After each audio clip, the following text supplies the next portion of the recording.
Another day here in Cleveland for OTA practice is officially in the books. Now, I do want to come out and cover day one. Yesterday was day two, and Deshaun Watson didn't really throw because he's trying to rest his shoulder. He's now on this new plan, this new schedule where he'll throw and then he'll take a day off from throwing. But even with that being said, that doesn't mean he's not working. We saw him doing some, footwork drills, getting into it, taking mental reps. And the most important thing you can do when you're having an off day is taking those mental reps. So yesterday he was, sitting behind the quarterback group, watching them go through their progressions, but at the same time in his head, and 7-on-7s, 11-on-11s, he would do the same thing. Go through the progressions, just not throw the football, which is massive. We're going to see a lot of Jameis Winston, Tyler Huntley, DTR a little bit as well. But in this video, I want to go back and cover what happened on day one with Deshaun Watson. He looked really, really good, and you even see Kevin Stefanski coming out saying, hey, this looks like the Deshaun Watson that we know. This looks like the guy that we wanted on our football team, right? He's back. The shoulder's looking better. They are trying to maintain it a little bit, and that is a good thing, right? You want to maintain him, ease him into practice, ease him into the start of mandatory mini camp and training camp, but things get really, active, right? So that is definitely a good thing. Want to continue to see them ramp him up, but I love seeing him do the mental side of things, right? You see him here throwing the ball a little bit, but man, I am super excited to see what he can do, just in terms of making great progress, right? Getting with the team, building the chemistry with the Jerry Judys, continuing to build rapport with Elijah Moore and Amari Cooper. But the one thing I'm a little bit nervous about is, some of the other positions, right? You have a bunch of guys coming back from injury in the Nick Chubbs and the Conklins, right? How are those guys progressing? That's kind of what I'm really keeping my eye out on. And, so far, so good. Getting in some mental reps here, just doing the little things. And I think that is very, very important going forward. Now, we also got to see a little bit of Wyatt Teller, and some of the O-line, Zach Zinner, a guy they drafted in the third round. They think he could be a really good player for them. So, again, we want to continue to see these guys play. We won't know too much more until the start of pads and contact. When those things start to happen, we'll start to get to understand a lot more. Now, one of the main emphasis of practice over the last few days was red zone defense. They want to make sure that when a team fights their way to the red zone, they're still going to be able to make some big time plays.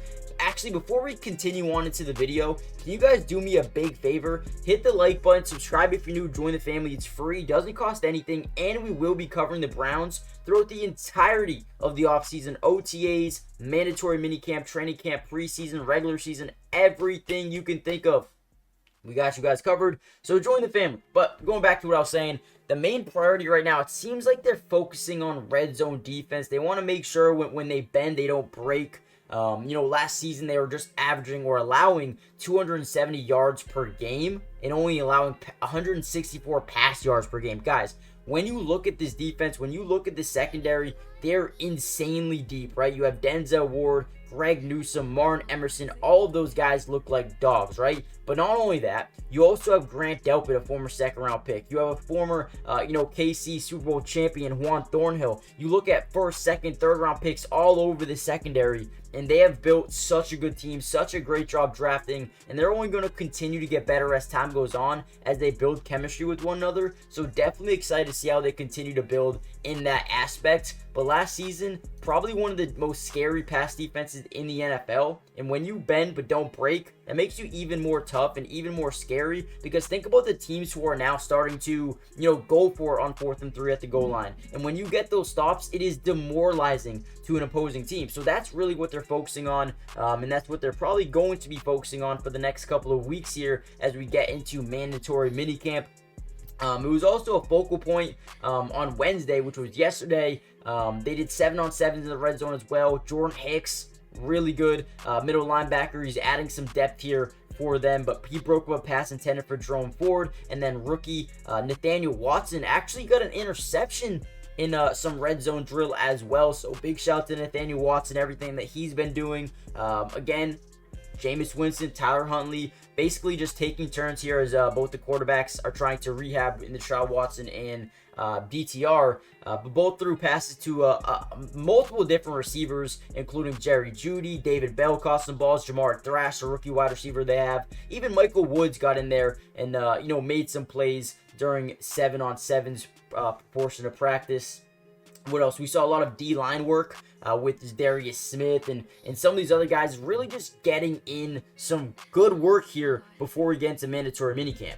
But overall, I feel like you have to be at least just satisfied with what he's doing so far. This is where you want him to be, especially during early stages of part 3 or phase 3 of OTAs and mini camp, training camp, and whatnot. So these are a little bit of highlights from yesterday's practice, and again, you'll probably see a majority of these he will not be throwing in.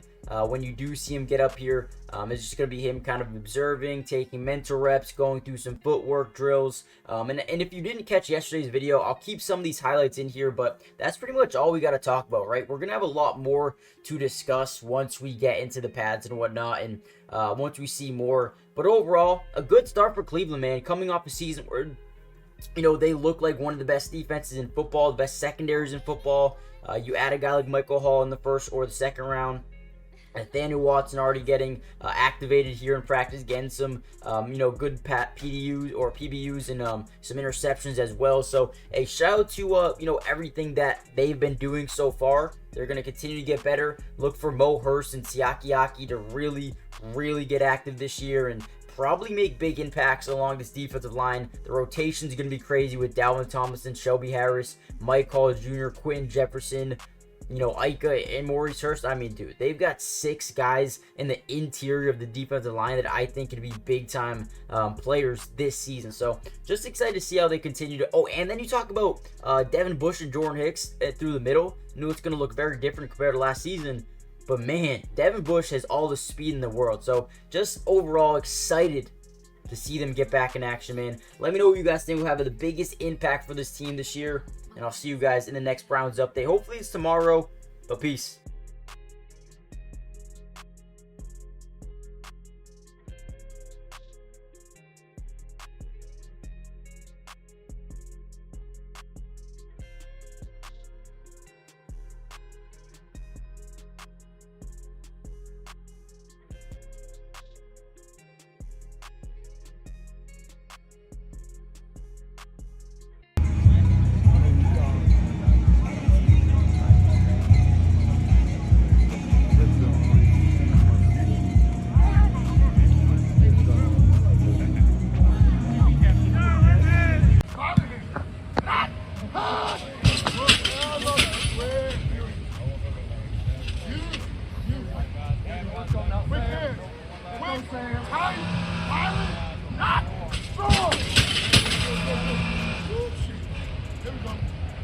There we go.